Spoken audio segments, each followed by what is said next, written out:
Hello friends, welcome to my YouTube channel. आज हम पढ़ेंगे लाइट। जी हाँ, लाइट जिसके बिना शायद हम इस सुंदर से पृथ्वी में सुंदर से पेड़ पौधे, पशु पक्षी, इंसान, इतनी खूबसूरत दुनिया नहीं देख सकते थे। तो इसके पीछे क्या फिज़िक्स है, इसके पीछे क्या साइंस है, आज हम वो पढ़ेंगे। तो जैसे कि आपने ये स्लाइड में आप देख रहे हो कि इसके लाइट के बारे में बहुत कुछ लिखा हुआ है, पर शुरू करने से पहले एक स्टोरी बताना चाहूँगी।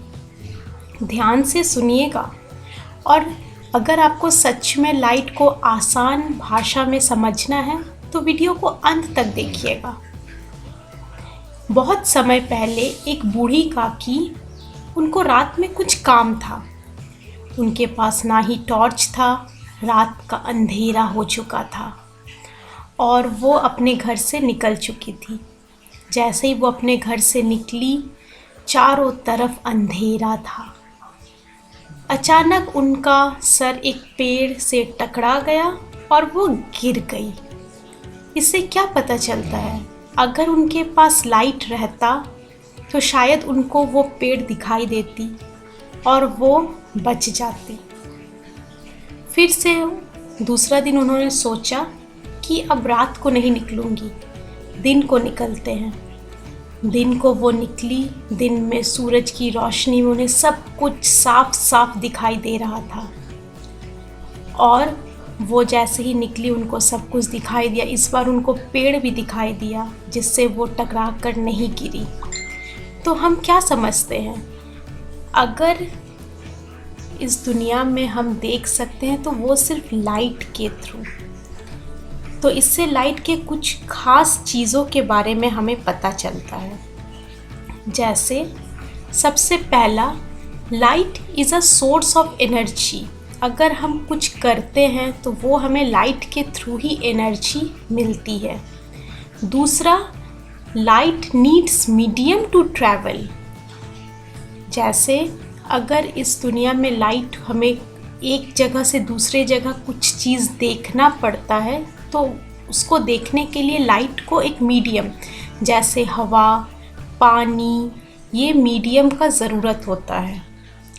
Number third, if there is no medium everything will be dark like during night time.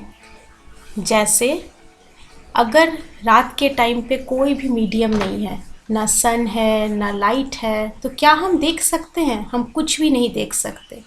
तो हमें किसी चीज़ को देखने के लिए कुछ मीडियम चाहिए। जैसे दिन में सन सबसे बड़ा सोर्स ऑफ लाइट होता है, रात में सन तो नहीं रहता, तो हम क्या करते हैं? बल्ब चलाते हैं, ट्यूबलाइट चलाते हैं, टॉर्च रखते हैं, एलईडी जलाते हैं, ताकि हमें मीडियम मिले और हम चीज़ों को देख सकें।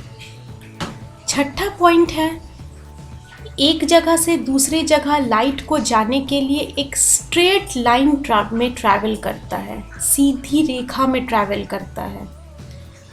आगे हम और पढ़ेंगे कि लाइट सीधी रेखा में क्यों ट्रैवल करता है, लाइट कहाँ जाता है, कैसे जाता है। तो चलिए आगे बढ़ते हैं। तो यहाँ आप देख सकते हो एक क्वेश्चन मार्क दिया हुआ है। Light travels in a straight line but why, पर क्यों? और आप सब देख सकते हो हेडिंग में है rectilinear propagation of light.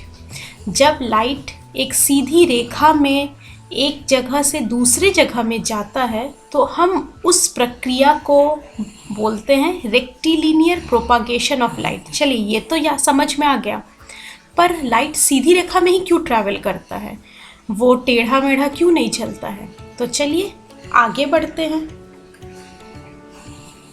Light का एक ट्रिक होता है, लाइट हमेशा हरी जल्दी में रहता है। तो इसी जल्दीबाजी के चक्कर में वो एक पॉइंट से दूसरे पॉइंट जाने के लिए सबसे क्विक या शॉर्ट रास्ता चुनता है, और इसी क्विक रास्ते को चुनने के प्रक्रिया में वो एक सीधी रेखा में ट्रैवल करता है। सिंपल इसका आंसर यही होगा। जैसे आप देख सकते हो, पॉइंट ए और पॉइंट बी दोनों के बीच की सबसे क्विक और शॉर्ट डिस्टेंस एक सीधी रेखा ही है। इसी कारण से लाइट हमेशा स्ट्रेट लाइन में ट्रैवल करता है। आगे बढ़ते हैं। तो इसी को लेकर एक प्रिंसिपल आया जिसको हम सब पढ़ते हैं, फर्मैट्स प्रिंसिपल ऑफ लीस्ट टाइम। इसमें होता क्या है कि दो पॉइंट के बीच में लाइट हमेशा क्विक और शॉर्ट पाथ को लेता है। इसी को बोलते हैं फर्मैट्स प्रिंसिपल ऑफ लीस्ट टाइम, और इसी वजह से लाइट एक स्ट्रेट लाइन में ट्रैवल करता है, जिसको हम लोग बोलते हैं रेक्टिलिनियर प्रोपागेशन ऑफ लाइट। समझ में आया? चलिए आगे बढ़ते हैं। अब समय आ गया है खुद को जानने का कि हमने लाइट के बारे में क्या सीखा, हमें कितना पता चला। तो चलिए क्वेश्चन नंबर 1 पर आते हैं। In a uniform medium light travels in a dash line. तो चलिए बोलिए। Number 2, light is a form of dash, and number 3, light is a dash. ये तीनों का आंसर आप सब मुझे कमेंट बॉक्स पर कमेंट कीजिएगा, और आप सब बोलिएगा आपको कैसा लगा लाइट के बारे में ये ट्रिक पता करके। और भी हम लाइट के बारे में डिफरेंट चीज़ें पढ़ेंगे, angle of incidence, angle of reflection, और भी लॉ ऑफ रिफ्लेक्शन, और भी बहुत सारी चीज़ें हम पढ़ेंगे। तो स्टे ट्यून्ड, मेरे वीडियो को अंत तक देखिए। This is Shabanti signing off. Thank you.